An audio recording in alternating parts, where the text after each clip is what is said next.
Wird oben ohne bald in Wiesbadener Frei- und Hallenbädern normal sein? Noch ist das nicht erlaubt, könnte sich aber diesen Sommer ändern, wenn die Stadt dafür ihr Go gibt. An sich finde ich es in Ordnung, klar, warum nicht?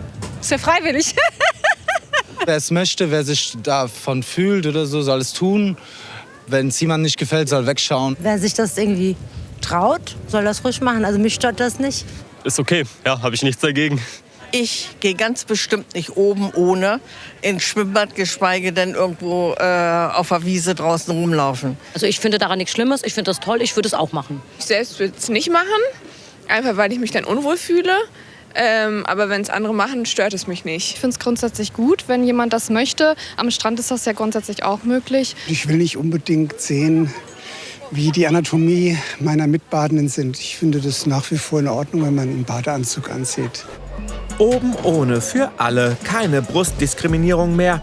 Das wäre auch ein weiterer Schritt in Richtung Gleichberechtigung, sagt Soziologin Desiree Janowski von der TU Darmstadt. Es bringt uns insofern weiter, als dass mehr Entscheidungsmöglichkeiten da sind. Also, dass jede Person dann selbst entscheiden kann, wie sie dort sein möchte. Und dann ist jeder frei, das zu wählen. Gleichberechtigung ja, aber gleichzeitig wären auch unerwünschte Nebeneffekte möglich. Würde so nicht gaffern Tür und Tor im Schwimmbad geöffnet werden?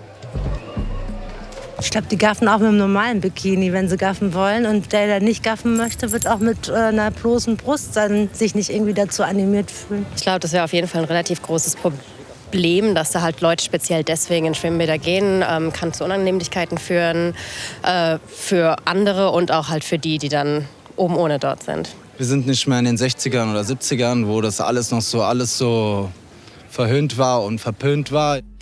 Blanke Brüste im Schwimmbad? Unser anerzogenes Schamgefühl mag sich vielleicht unwohl fühlen. Zeit zum Umdenken und Neulernen. Dadurch, dass diese Tabus und Grenzen auch sozial konstruiert sind, ist natürlich immer die Möglichkeit da, dass sie sich auch entwickeln und dass Dinge auch für uns normalisiert werden. Ein Beispiel wäre, dass es früher schon als anzüglich galt, Knöchel zu sehen oder irgendwann auch Kniescheiben. Und dass der Bikini, der für uns jetzt so selbstverständlich ist, auch erstmal ein Skandal für viele gewesen ist. Und nun ist halt die Frage, ist es nicht auch ähnlich, wenn es jetzt darum geht, sich oberkörperfrei zu zeigen?